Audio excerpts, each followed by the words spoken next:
ازيكم يا حبايبي؟ عاملين ايه؟ يا رب تكونوا في احسن حال.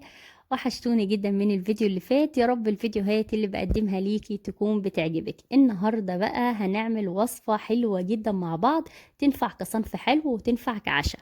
وصفة قديمة جدا كده من التراث، حاجة كده تحفة.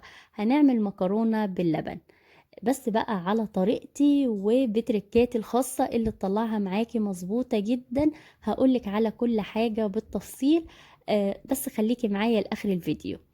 زي ما انت شايفة انا جبت الحلة وحطيت فيها معلقة من السمنة، اي نوع سمنة انت بتستخدميه، وممكن كمان سمنة بلدي هتكون زي الفل. وبعدين بقى هتحطي كيس من المكرونة اللي هي اصغر حجم في المكرونة، وهتحمري المكرونة بتاعتك.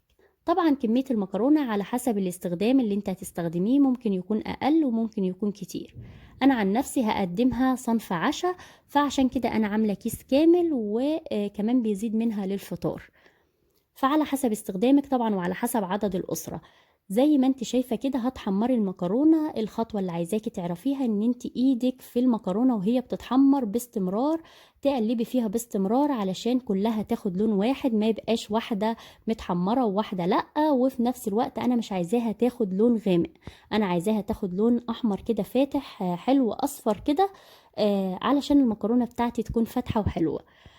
زي ما انت شفتي اول ما اتحمرت هطشها بشوية مية، وهسيبها، هغطي الحلة وهسيبها بس 10 دقايق تغلي، يعني تستوي. هتكون بالشكل اللي انت شايفاه ده، المكرونة مستوية والمية متشربة، وفي يمكن نسبة كده مية قليلة في قعر الحلة.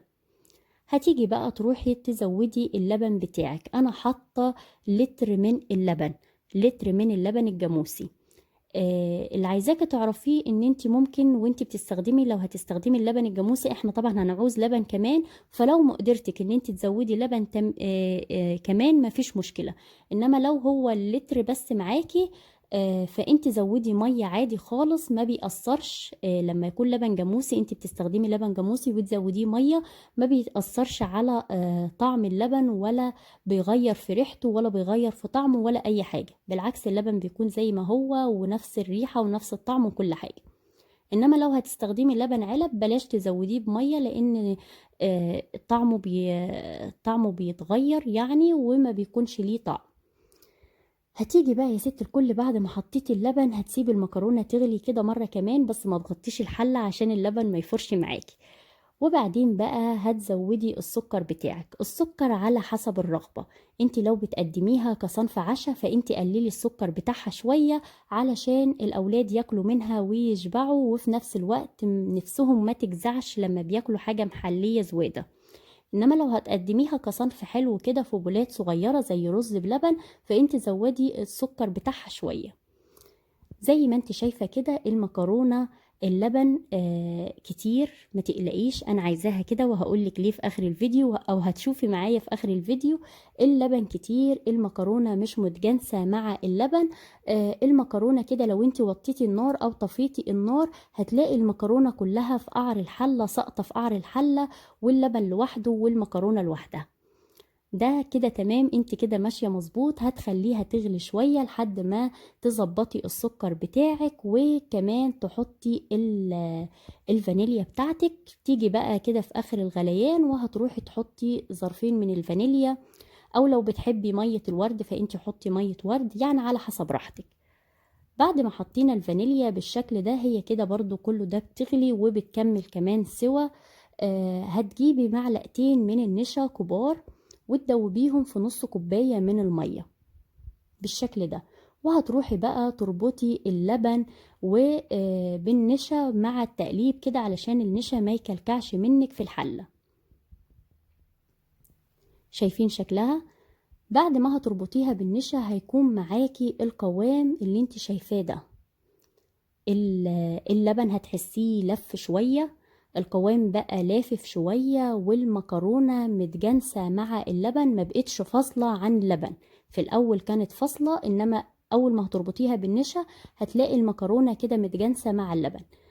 أنا عايزاها زي ما انت شايفة تكون المكرونة بلبن. عشان تكون ناجحة معاكي لازم اللبن بتاعها يكون كتير كده زي ما انت شايفة، ولازم تغرفيها بلبن كتير كده زي ما انا بغرف بالظبط. انا بوريكي انا بغرفها ازاي، شايفة؟ الطبق كله فيه يعني بمعنى أصح عليته كلها لبن. لأن أول ما هتبرد هتلاقي كله ده اتماسك في بعضه، واديتك قوام مظبوط جدا ومتجانس جدا. فان شاء الله تعمليها وتظبط معاكي. شايفين ده شكلها وده القوام بتاعها. ما تخليش ابدا اللبن على قد المكرونه. لما اللبن يكتر منك وتربطيه بنشا احسن ما تخليه على قد المكرونه والمكرونه تشرب اللبن، وساعتها كده هتلاقي بتاكلي حاجه ملهاش طعم، وهتاكلي مكرونه بس، ولا هتلاقي لبن ولا هتلاقي طعم صوص كده حلو. زي ما انت شايفة انا ده القوام بتاعها وريتهولك في الطبق ده، وفي نفس الوقت بوريهولك بصي بغرفه ازاي كله كده مليان لبن والمكرونة متغرقة في لبن. انا طبعا هقدمها كصنف عشاء، فغرفتها في اطباق واسعة عشان تبرد بسرعة. عايزة اقولك انك يعني وقت الاكل لازم تسيبيها تبرد تماما، يعني في حدود ساعة كده. ما تاكلهاش ابدا وهي سخنة او وهي دافية بسيط، لان اول ما هتحطي فيها المعلقة هتلاقي المكرونة فصلت عن اللبن، وهتكوني بتاكلي مكرونة كده واللبن بينقط كده من المعلقة. ده لو انتي هتاكليها سخنة. فانتي ما تعمليش الحركة دي، استني بس تهدى لمدة ساعة كده هتلاقيها اتمسكت مع بعضها وبقت حلوة جدا، وفي نفس الوقت هتكون دافية بسيط. عايزه اقول لك كمان ان انت لو انت بتغرفي، طبعا انا زي ما قلت لك اغرفي وهي غرقانه في اللبن. لو انت جيتي في اخر الحله طبعا بيكون ايه شويه مكرونه واللبن قليل، فانت عادي ممكن تزودي لبن وتظبطي السكر بتاعك وتحطي حته فانيليا، ولو اللبن خفيف تربطيه بمعلقه من النشا. فالامور دي كلها معاكي. تيجي بقى يا ست الكل بعد ما بردت تعالي شوفي الحلاوه والطعامه. يعني حاجه مظبوطه جدا، يعني حاجة في منتهى الجمال، حاجة تتمني تاكليها.